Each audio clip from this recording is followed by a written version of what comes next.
आज आपण chocolate sponge cake पाहणार आहोत।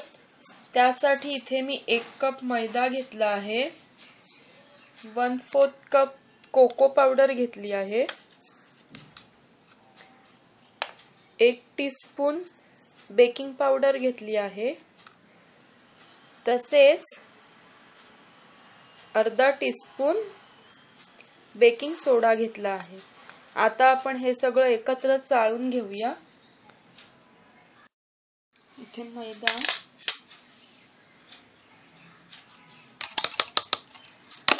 कोको पावडर,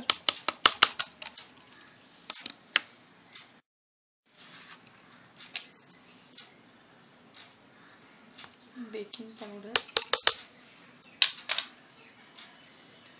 तसेच सोडा हे आपण आता एकत्र चाळून घेऊया।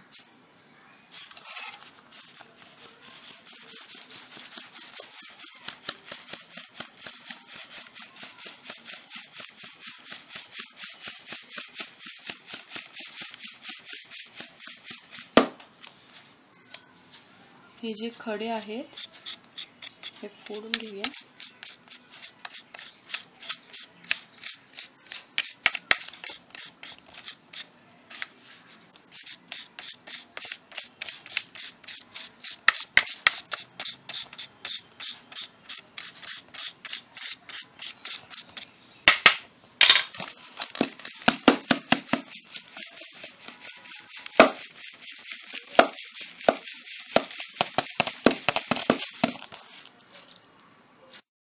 आता दुसरा बाउल घेऊया। ह्याच्यामध्ये आपण कंडेन्स मिल्क घेणार आहोत 200 ग्रॅम। हे मी 200 ग्रॅम कंडेन्स मिल्क घेतलेला आहे। यात मी 50 ग्रॅम बटर ऍड केलेला आहे। आता अर्धा टीस्पून व्हॅनिला इसेन्स ऍड करून घेऊया। अर्धा टीस्पून व्हॅनिला इसेन्स मी ऍड करते आहे। तसेच 1/4 टीस्पून केक जेल ऍड करणार आहोत। केक जेल कुठल्याही सुपर स्टोर मध्ये इझिली अवेलेबल आहे। आता आपण हे सगळं व्यवस्थित मिक्स करून घेऊया। हे या हँड ग्राइंडरच्या मदतीने मी मिक्स करून घेणार आहे। हे इथे सर्व व्यवस्थित मिक्स झालेले आहे। आता मी हा ड्रिंकिंग सोडा घेणार आहे 1 कप। ही चाळलेली पावडर हे सगळं असं थोडं थोडं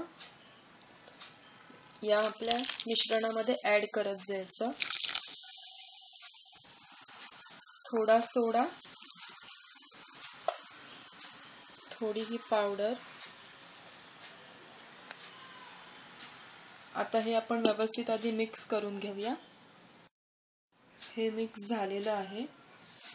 आता ही राहिलेली पावडर आपण ह्याच्यात ऍड करूया।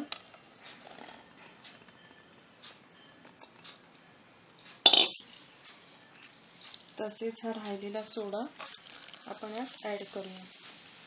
आता हे आपण परत एकदा व्यवस्थित मिक्स करून घेऊया। आपले केकचे हे मिश्रण तयार आहे।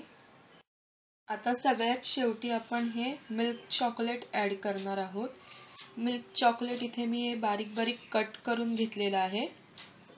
हे आपण या मिश्रणात सगळ्यात शेवटी ऍड करून घेणार आहोत आणि व्यवस्थित हलवून घेणार आहोत। वर खाली करून घ्यायचं आहे। हे व्यवस्थित झालेलं आहे। आता हे मिश्रण आपण बेक करायला ठेवूया। हा केक आपण कुकर मध्ये बेक करणार आहोत। त्यासाठी इथे मी ॲल्युमिनियमचा टोप घेतला आहे। या टोपामध्ये मी इथे बटर पेपर टाकून घेतला आहे। आता आपण हे तयार मिश्रण या टोपामध्ये काढून घेऊया। इथे मी या टोपात काढून घेतलेला आहे। आता आपण हे कुकर मध्ये बेक करायला ठेवूया। त्यासाठी इथे मी कुकरच्या भांड्याची रिंग काढून घेतलेली आहे। तसेच शिटी देखील काढून घेतलेली आहे। आता ही डिश आपण या कुकरच्या सेंटर मध्ये ठेवून घेऊया। ही मी कुकरच्या सेंटर मध्ये ठेवलेली आहे. तसेच हा केक आपण ह्याच्यामध्ये सेट करून घेऊया. आपण हा केक 35 मिनिट्स साठी हाय फ्लेम वर बेक केला आहे. आता आपण हा या टोपातनं बाहेर काढून घेऊया. सुरीच्या मदतीने ह्याच्या कडा मोकळ्या करून घ्यायच्या.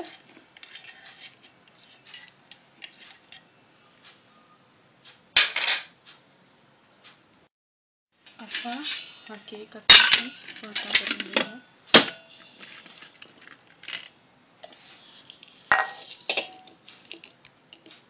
आपला केक इकडे बाहेर आला. बटर पेपर आहे तो काढून घेऊया.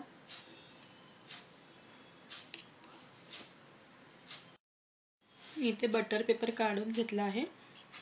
आपला केक इथे तयार आहे.